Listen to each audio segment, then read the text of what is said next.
सर्वांना कसे आहात सर्वजण मजेतच असताल हो की नाही. पाऊस बघा, आत्ता पण भरपूर पाऊस चालू आहे हो की नाही. मला तुम्हाला सांगायचंय, माणूस काय म्हणतं की ही व्यक्ती चांगली नाही म्हणून माणूस काय करतं, दुसऱ्या व्यक्तीशी समोर जोडतं. पण ती पण व्यक्ती चांगली नाही, पहिला नवरा सोडतं दुसरा नवरा करतं. मग त्यात पण काहीतरी कमी असतेच ना, है की नाही.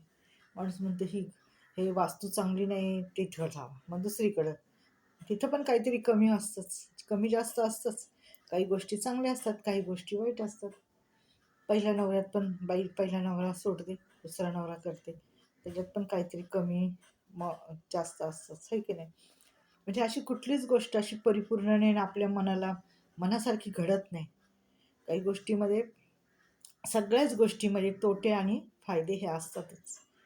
आता मोबाईल आहे, चांगला पण आहे वाईट पण आहे, है की नाही. नातेवाईक आहेत, चांगले पण आहेत वाईट पण आहेत. काही काही गोष्टी अशा आहेत की त्या चांगल्या पण आहेत आणि वाईट पण आहेत. मग आपण काय, आता काही काही लोक म्हणतात नाही आता आपण ना इकडं जायचं तिकडं जायचं, हे वस्ती चांगली नाही, इथं चांगली लोक राहत नाहीत, मग आपण काय करायचं, दुसरीकडं चांगल्या ठिकाणी जायचं. मग तिथे पण काही ना काही असतंच ना, हो की नाही. सगळ्या सुविधा सगळ्या गोष्टी, असं नसतं, काही ना काही कमी असते. कुठली कुठली गोष्ट आपल्याला तिथे भेटत नाही, कुठली कुठली गोष्ट आपल्याला इकडे भेटते, है ना. म्हणजे असं काही ना काही कमी जास्तीचा फरक आहे, कुठेच असं परिपूर्ण नाही. तुम्ही जगाच्या कुठल्याही पाठीवर जा आणि कितीही तुमचं छोटं मोठं भारी हलकं बंगला गाडी असू द्या, परंतु कुठे ना कुठे काही ना काही कमी असते. आणि कुठली ना कुठली गोष्ट आपल्याला कमी वाटते, की नाही अरे तिकडे हे बरं होतं ना, तिकडे हे चांगलं होतं, ही गोष्ट तिथं पटकन होत होती, ही गोष्ट पटकन मिळायची, ही पटकन गोष्ट आम्ही करायचो, आम्ही जायचो यायचो, है की नाही. तर असं आहे बघा, माणसाच्या जीवनात आहे ना, माणूस कधीच सुखी समाधानी नाही.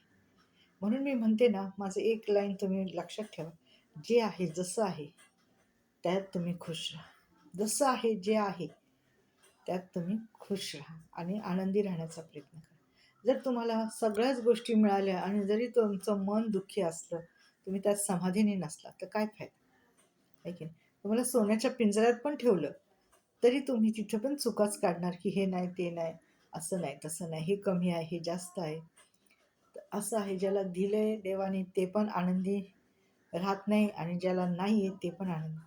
पण काही काही लोक असे असतात की जे आहे माझ्यासारखे, आता जे आहे ना त्यात मी आनंदी आहे, देवाला धन्यवाद करते, आनंद मानते आणि देवाला उपकार स्तुती करून म्हणते, देवा आजचा दिवस तू घाल. मला तर सर्वात गोष्ट म्हणजे माझं चर्च, माझं बाजार हाट, माझे नातेवाईक सर्व माझे जवळ आहेत. त्यामुळं मला आवडतं, म्हणजे चांगलं लागतं की नाही, जरी कमी असली जागा, कमी काही गोष्टी असल्या, तरी पण सर्व गोष्टी माझ्या जवळ आहेत ना, अगदी हाकेच्या अंतरावर. 5 मिनटात 10 मिनटात मी चर्चला जाऊ शकते. ही किती मोठी देणगी आहे, हो की नाही. त्यामुळं मी सारा गौरव देवाला देते, देवा तुझी इच्छा. आणि मी कुठेही गेले तरी मला काही ना काही कमी हे असणारच आहे. त्यामुळे जिथे आहे तिथे मी योग्य आहे, तेव्हा देवाला धन्यवाद.